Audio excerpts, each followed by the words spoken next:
Hello，你好，我係開運王奕龍師傅，亦都係非物質文化遺產嘅傳承大師。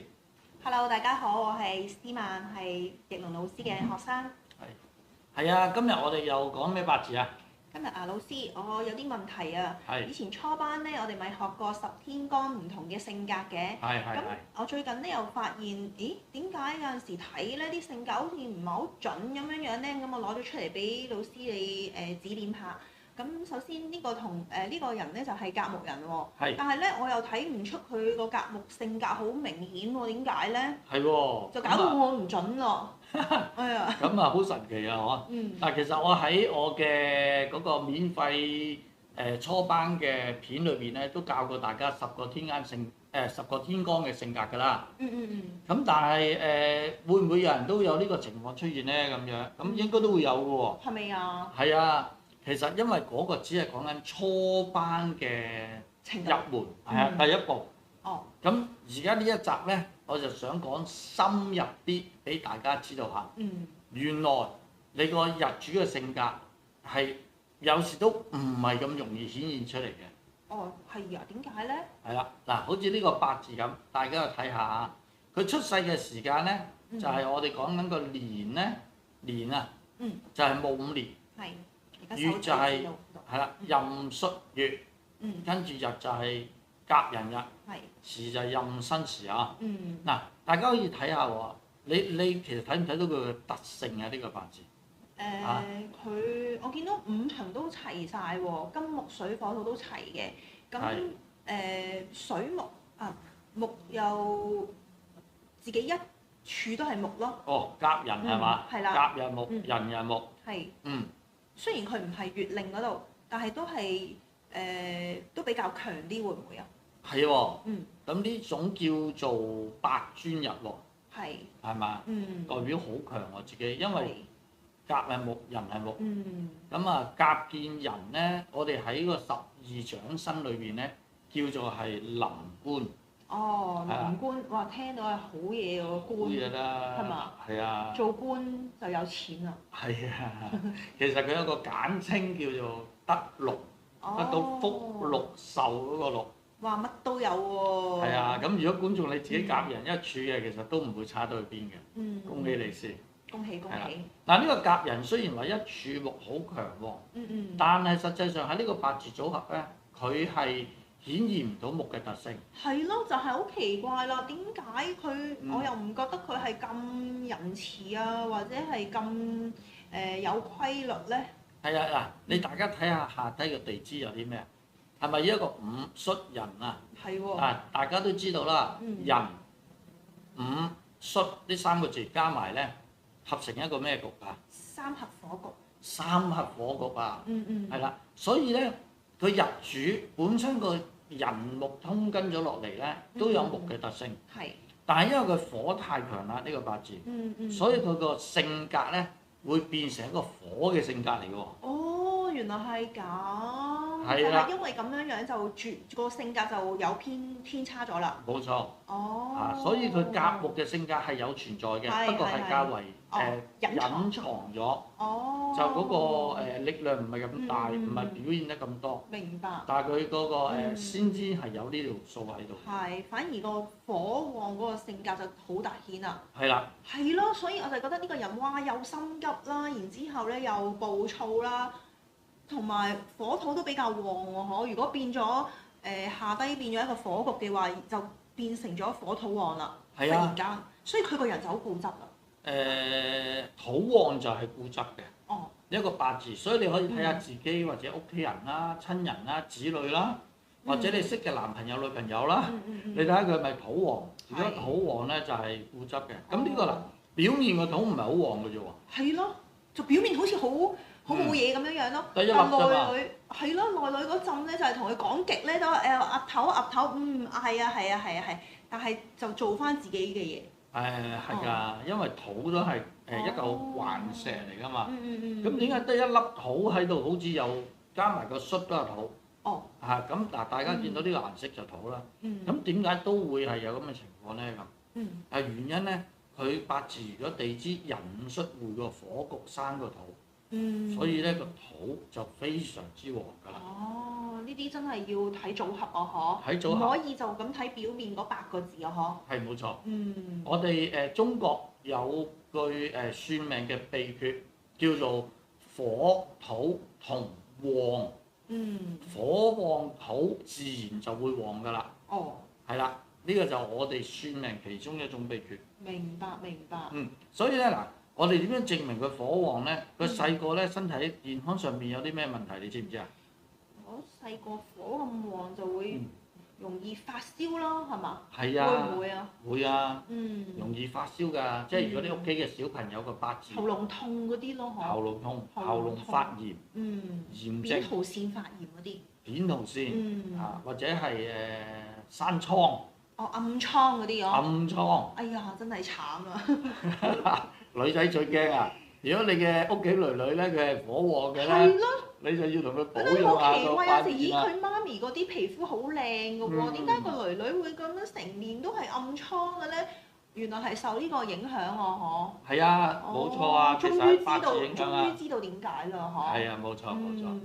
好啦，咁我又考下你啦，阿思曼。咁呢個八字用神係乜嘢咧？嗱，我哋選八字最緊要揾到個用神先啦。係啊，用神係咩啊？咁如果火旺用神就應該要用水啦，係咪？調節下嗰個溫度先係嘛？係冇錯。即係喺個沙漠度。而家就你最需要就一定係水㗎啦。係嘛？如果冇水，我俾咩你都冇用㗎啦，都係冇命嘅。所以我哋見到藍色呢個就係水嚟㗎啦。壬呢兩個就係水。哇，兩個喎！係啊，兩個水啊，個水有兩個㗎。幾好喎，唔錯。而且個壬見到個身係乜嘢啊？長身。長身代表乜嘢啊？有根。代表有根。代表個水有力。係嘛？哇，咁非常有力喎！有兩個又有根。係啊，嗱，一個壬通緊喺呢個身，嗱呢一個壬又通緊喺個身度，所以兩個壬能夠通緊喺個身嗰度，所以呢種叫做用神有力。哇，咁就變好嘅嘢啊！咁又有咩好啊？格局高咯。格局高。人人都想我。係啊，喂，格局高同格局低差好遠㗎。係啊。你睇下李嘉誠行運係嘛？佢賺唔知幾多億，咁如果你一個格局低嘅普通，可能係只能夠做到一個舉例係管理層咯，係啦，普通打工㗎啦咁樣，咁係文員咁你行好運，你文員你打份工有啲咩特別好啊？因為格局已經規限咗佢嗰個能力所在啦嘛。係啊，冇錯。係啊，呢個。所以我哋就要分格局嘅高低啊，老師。冇錯。八字一定首先分咗格局高低先。如果唔係，你根本之後講咩都好似模棱兩可咁樣。就算有財有官有印，但係格局唔夠高嘅話，都唔可以好好啊嘛。冇錯啊，有啲八字係有財有官㗎。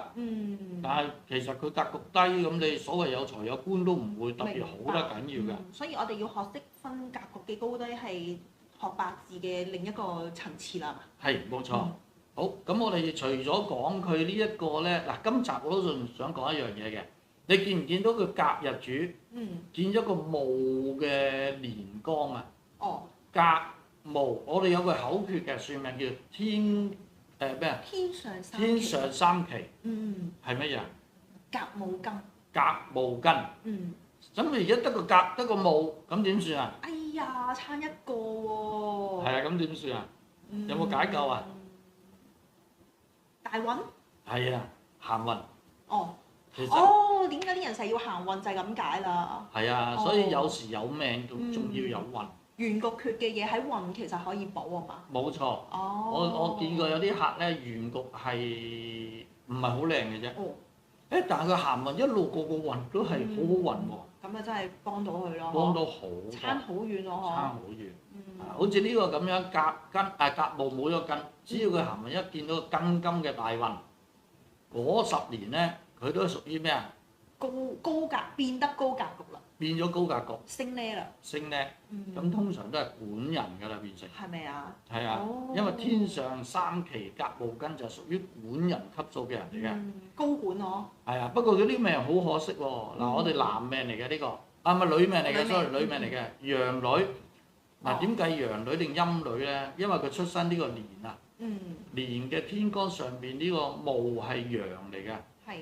陽嚟嘅陽女，咁我哋根據呢個法則咧，就喺佢月柱呢個位，即係壬戌去逆數翻轉頭，將佢天干，係啦，咁變咗嚟講咧，壬上一個咧就係申啦，再上一個就庚，唔係壬下一，即係第一個大運就行申金啦，咁再下一個大運就行庚金噶咯喎，有機會喎，係啦，佢4歲起運，即係話咧4歲行申金。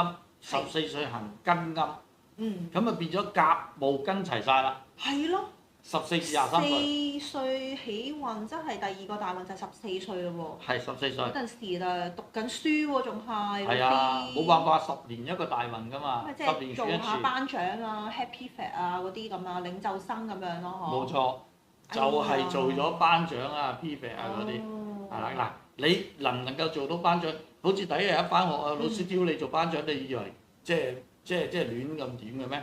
唔係嘅，上天安排咗㗎。你行到呢個運你就做班長㗎。明白。嗱，如果年都係嘅，譬如佢唔係大運，佢嘅年份係庚年，係嘛？咁就流年，即係嗰個年係庚金後天干嘅。嗰年佢都會有個權力喺度。明白。佢都會做咗啲乜獎嗰啲嘢。突然間可能有個 project 有叫你做負責咁樣咯。係啦，冇錯。明白。講咗咁耐，我都未講下我啲廣告喎。哦，係喎。點樣可以睇到格局咧？都要學習㗎嘛，嗬。學習，其實我喺我嘅網上邊有好多免費嘅課程啦、收費嘅課程啦，係可以學習嘅。係。咁另外喺工聯會啊，喺1月8號有個4象植物風水實戰課程啊。呢個好珍貴㗎嚇。聽個名好似好勁咁喎。係啊，咁就係如果有興趣嘅朋友，快啲去工聯會嗰度報名啦。係啦，但係要打電話問下有冇位先。如果你上網見到網上報名話滿咗嗰啲都好多時係未滿嘅。你要打電話去問。麻煩觀眾睇睇熒光幕嘅資料，就可以聯絡翻老師啦，睇下工聯會嗰邊有冇位啦，仲可。係啊，冇錯。係啊，咁啊4象係咩象？就我哋講過啦，係嘛？或者你講下俾再重複你講下俾啲觀眾聽下4象係咩？4象應該係青龍、白虎、朱雀同埋玄武，分別係4個方位係嘛？4個方位。係啦。到陣時老師係咪會詳細介紹我？會啊，點樣揾呢4個方位啊？係咯，點得出嚟啊？各樣嘢個理論係乜嘢？各樣都好齊嘅。係啦，咁你知啦，工聯會一向都係一啲親民價錢嚟嘅。冇錯。其實呢啲係好珍貴嘅嘢，就係呢個親民價錢去教大家嘅。有興趣嘅朋友快啲去報名。可以將玄學普及化。冇錯。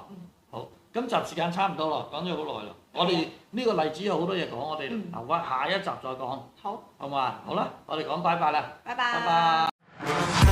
如果大家喜歡我嘅影片嘅話，就記得撳訂閱同埋旁邊嘅小鈴鐺，咁就唔會錯過我其他嘅影片啦。